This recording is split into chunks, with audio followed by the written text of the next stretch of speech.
I was pretending to be asleep, but I wasn't. And he came in, and he was very quiet, and he came up to me, and he kissed me on that area between my forehead and the bridge of my nose. He kissed me right there, and he said quietly, so as not to wake me, "I love you, son." And then he left. And the next day, I wanted to say something to him at breakfast table, but he was already out. He was driving hack. That was his second job. But my God, my dad, anyways, they don't remember that at all. All they remember is, you know, because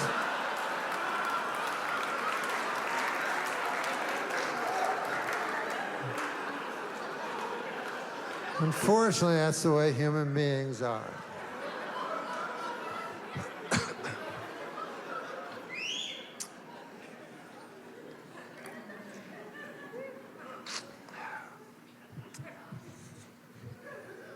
I think if I were to do it, I don't think I ever would. But you never know. You can't predict the future. I could wake up one day and go, I want to have one of them orgasms. That's 3/2 times as strong as the... I knew that advanced math degree was going to come in handy sometime. I just did not know when. This is what I would do if it ever happened to me. I would disguise it so it looked like an actual suicide. Because then, when I was found, my son wouldn't go, ah! He'd go, oh, mysterious. Dad's a mysterious guy. It's going to be a pretty cool story for me right now. So I would pretend, you know, it was a real suicide. Like I would write a note, a suicide note. Do you think this would be funny, just as a practical joke, if you just wrote a suicide note and just blamed some random guy? Do you think that would be, you know what I mean? You know, like your barber or something like that, you know, it was all Ralph Abernathy's fault. Because you know the police would be compelled to go to Abernathy's barbershop and go, have you ever heard of a fellow named Norm Macdonald? I go, yeah, he'd come in every couple of months for a trim. Oh, okay. Well, anyways, he took his life because of you. He wrote it here in this letter. Would you like to keep the...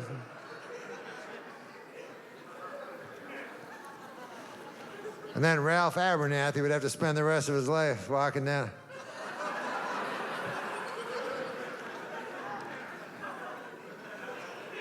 Life's hard enough without having to...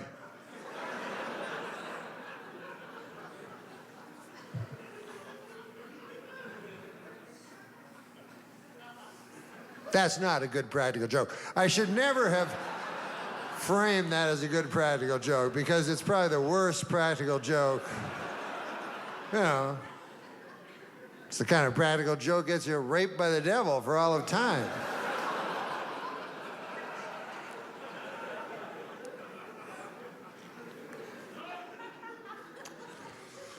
I came here from Las Vegas, Nevada, and when I was on the air, where do airplanes go from? Airports. I was in the airport, and guys were asking, everybody wanted my ID, and it occurred to me that ID is a strange abbreviation because I is short for I, and then D is short for identification. So seems to me D is doing most of the legwork on that one. But Vegas was cool. They have a motto in Vegas. They got their own slogan for the city. It says, what happens in Vegas stays in Vegas, which is not true. You know, you can't kill a guy and then just leave, you know? They'll follow you. They'll find you. They'll bring you back and they'll try you in front of a jury of your peers. So I thought, well, what does it mean anyways? You know, and I ruminated about it days and days and nights. Sleepless weeks became sleepless more weeks. And finally, it occurred to me. It was so simple. It was right in front of my face the entire time. Whatever happens in Vegas stays in Vegas. All it really means is you can go to Vegas, you can have sex with a prostitute,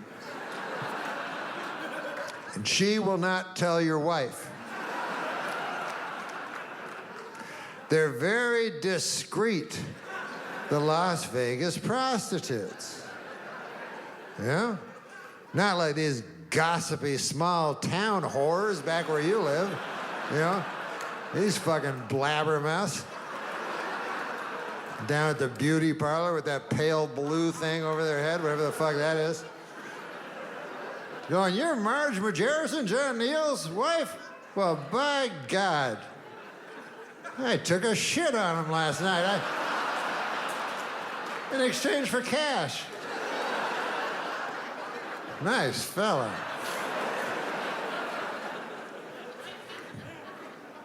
My favorite thing is the magic phones that we all have. You know, not so long ago, phones were not magic. They were just used to telephone people. And they couldn't take pictures, you know? If you wanted to take a picture, this was only like 20 years ago, you would have to use you couldn't use a phone. I remember I tried, go, okay, just hold on there. Just, people go, what are you doing? I go, don't worry, I was kind of ahead of my time, but they thought,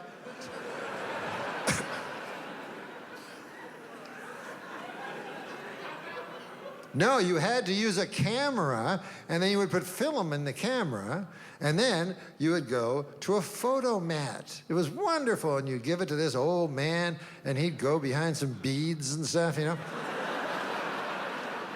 And then you go, when am I gonna see them pictures? And you go, and then you go, I'll phone you every couple of weeks, how'd that be? And then one day you got the news, your pictures were ready. And so you brought your whole family and you all showed up and you got that envelope, it was wonderful. And you opened that seal, you know, and then there were the pictures, a whole handful. Like you go, hey, look at this. It's a picture of Aunt Ida, but her eyes are red like the devil. Maybe Aunt Ida's the devil. Hey, look at this. It's a picture of my dog, but I put a hat and glasses on it so it looked like a person. Still looks kind of like a dog a little bit. Hey, look, it's a picture of you, but look at your jacket and your hair. Ah! Look at the way you used to dress. Ah! Remember that hair? So you needed that time for the picture to make any sense or have any resonance.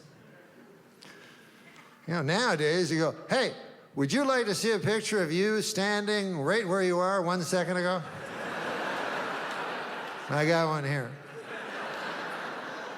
Your hair is identical. Guess it would be, huh?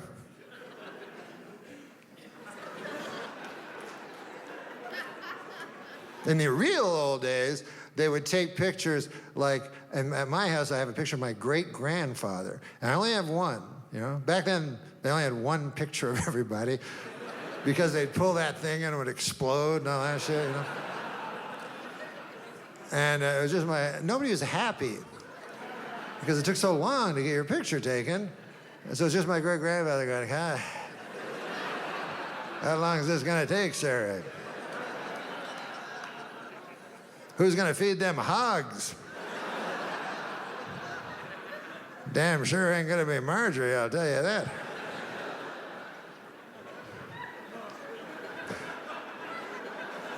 You know what else I like about the magic phone? Wikipedia. Oh, you ever use that? That's the best, man. It makes a democracy out of smartness. Everybody's equal now. You know, used to be a guy would go to school 5, 6 years, and then he'd talk to me, and I'd be like, ah. But now it's all different. I got my magic phone in my pocket. So a guy will say to me, he'll go, "Hey, Norm, you ever hear of a fella that went by the name of Claude Monet?" And I go, "Why, of course I have. I got to go to the bathroom." And I go to the bathroom. And I'm in there 20, 25 minutes, and I come back. I go, "Hey, listen, I was just, we were talking about Claude Monet, and I just wanted to say that, you know what I liked about him was his paintings. I liked the way he painted.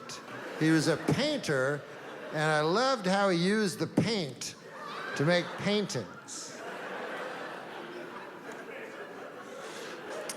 And the guy goes, "God damn, Norm, I've never been able to stump you in 2 years." I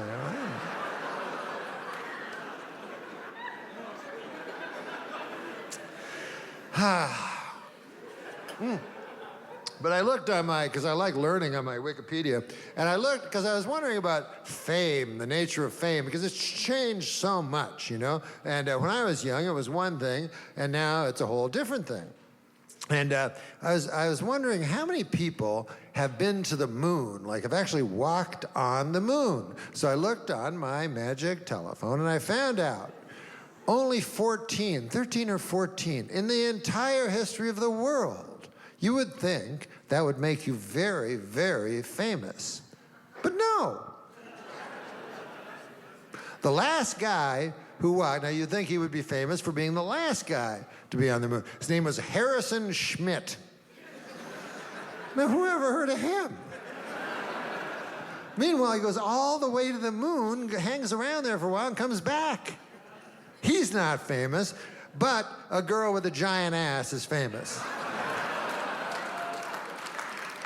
Now, when I was young, a man who went to the moon was famous. And a lady with a giant ass, you'd go, "Can you stand over there? Because this is..."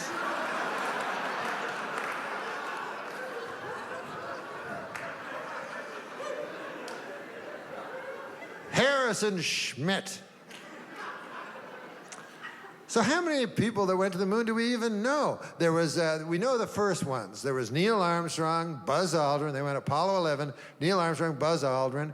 And even the third is hard to remember. His name was Michael Collins. And Michael Collins, in one of the just most unfair jokes, I don't know what it was, he got to go all the way to the moon, but not go on the moon.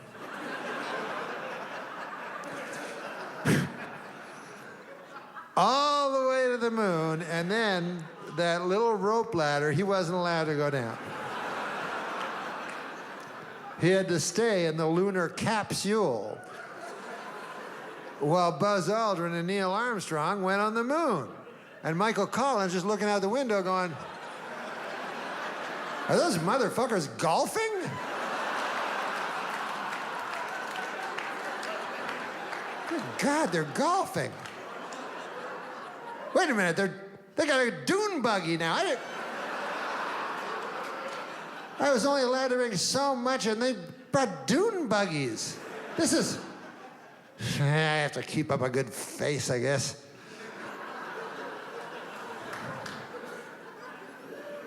And then Buzz and Neil, I'm sure they were nice guys. They didn't want to hurt Michael Collins, you know. So they probably went back, you know, to the lunar capsule, you know, and Michael Collins was like, "What do you think, guys? What was the moon like? What was it like?" And they were like, "Ah." It's all right if you like that kind of thing, I guess. I prefer the lunar capsule myself. I can't speak for Buzz, but I really do like the lunar capsule.